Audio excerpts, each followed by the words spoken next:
Hey guys, welcome back to Fantasy Tipped.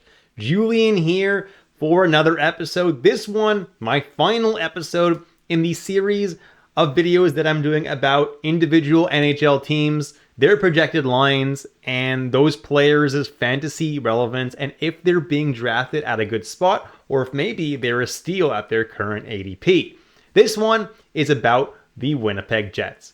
Before I dive deeper into the Jets, drop a like and hit that subscribe button, guys, if you haven't already. And consider hitting that join button on YouTube or on Patreon and unlock yourself perks like my draft guide. On Patreon, you're able to message me directly, ask me any questions you have whenever you need, and much, much more. Let's jump into the video now and let's take a look at the Winnipeg Jets lines. On the top line, we got Kyle Connor, Mark Scheifele, and Gabriel Vilardi. On the second line, I'm projecting Nikolaj Ehlers, Vladislav Namestnikov, and Cole Perfetti. Third line, Niederreiter, Lowry, or Appleton.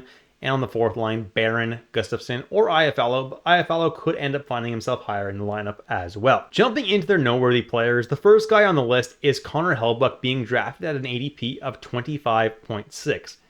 In my opinion, he's the best goalie in fantasy this year, and I have him ranked at 14 overall, so getting him at this ADP is pretty good value. I don't usually love getting goalies so early in drafts, but Connor Hellebuyck is a slam dunk pick if you do get him around that ADP. Second guy on the list is Kyle Connor, going at an ADP of 39.1. I do like Kyle Connor, and I think he could definitely hit that ADP. He's a great fantasy asset that shoots a lot and gets prime deployment in Winnipeg. I have him ranked a tad lower, though, at 51.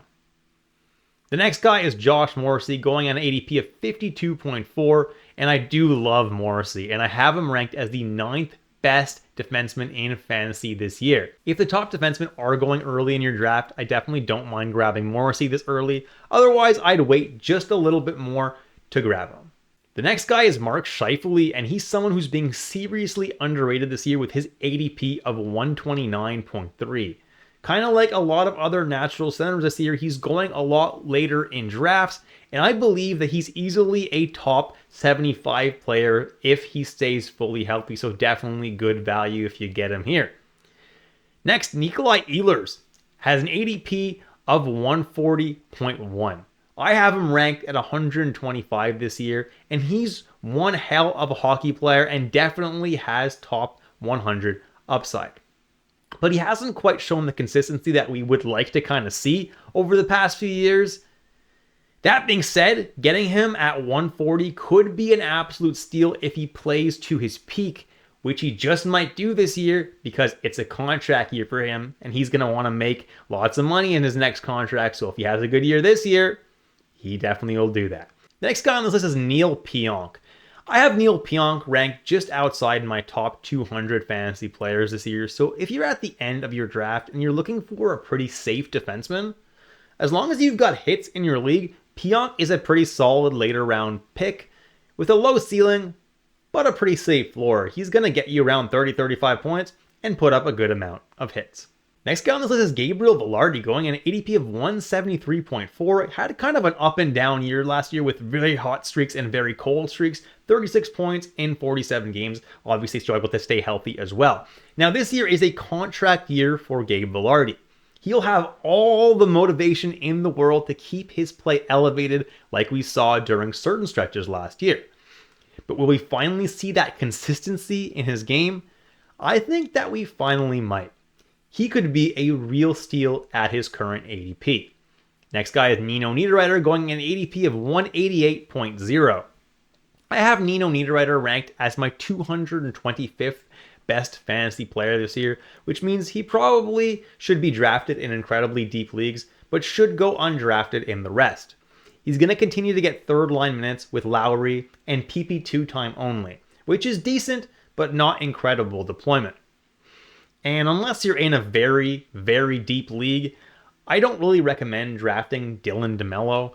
I have him just barely inside my top 300 player, netting about 28 points this year and getting some decent peripherals. So if you're in a super deep league, that's probably good enough, but he's definitely not someone who's overly exciting. Next guy is Cole Perfetti with no ADP right now, and he could have a legitimate breakout season this year. He could.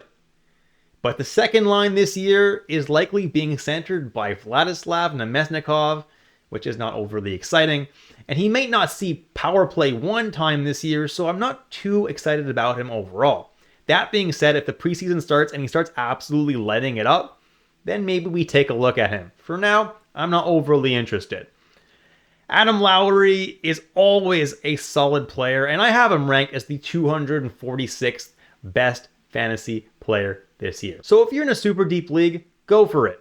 Particularly if you don't have center positions in your league and it's all just forward slots. There are just so many natural centers out there, which is why Lowry's value isn't really that high.